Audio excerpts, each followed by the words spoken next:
ومل حیات الدنیا الا متاع الغرور۔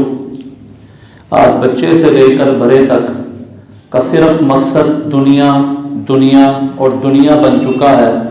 ساری زندگی دنیا کے پیچھے لگ کر گوا دی، ساری زندگی مال دولت دنیا کے پیچھے لگا دی، لیکن قرآن کی آیتیں چیخ چیخ کر ہمیں جھنجھوڑ رہی ہیں اور پکار رہی ہیں کہ جس دنیا کے پیچھے تم جاتے ہو اس کے بارے میں اللہ رب العزت کا ارشاد ہے وَمَا الْحَيَاةُ الدُّنْيَا إِلَّا مَتَاعُ الْغُرُورِ۔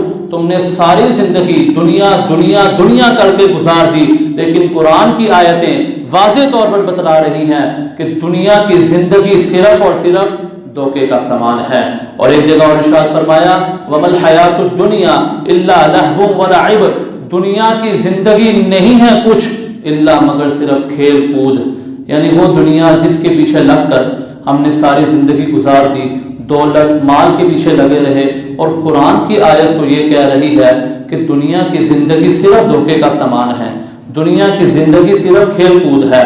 سامعین کرام، ایک بزرگ وہ اپنی ضعیف عمر زیادہ ہونے کی وجہ سے ان کے اعصاب میں کمزوری آ گئی اور وہ جھک کر چلتے تھے، اتنا جھکتے تھے کہ جتنا حد رکوع تک جھکا جاتا ہے۔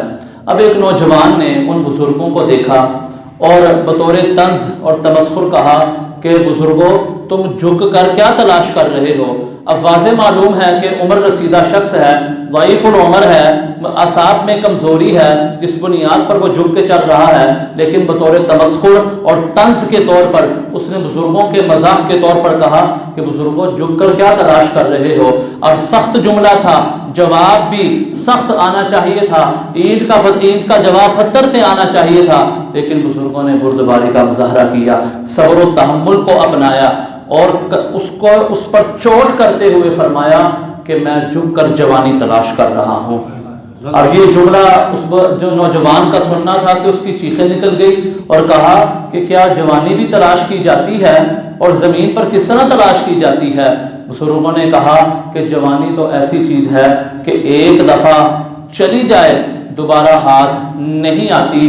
میں تمہیں سمجھانے کے لیے کہہ رہا ہوں کہ میں نے اپنی ساری زندگی دولت کے پیچھے گزار دی، میں نے اپنی ساری زندگی دنیا کے پیچھے گزار دی، لیکن اب افسوس کرنے کا کیا فائدہ جب چڑیا چھگ گئی کھیت، جب وقت ہی گزر گیا، موقع ہی چلا گیا، اب میرے اعصاب کے اندر، میرے اعضاء کے اندر وہ طاقت ہی نہ رہی کہ میں عبادت کر سکوں اور تو مجھ پر طنز کرتا ہے۔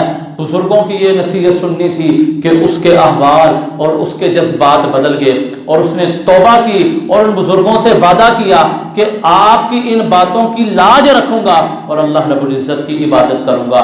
ساری زندگی ہم مسجد سے دور رہے، ساری زندگی ہم بازاروں اور چوکوں میں کھڑے رہے، وہ حی علی الصلاۃ حی علی الفلاح کی صدائیں مسجد سے آتی رہی، لیکن ہماری توجہ صرف بازار کی طرف مرکوز رہی۔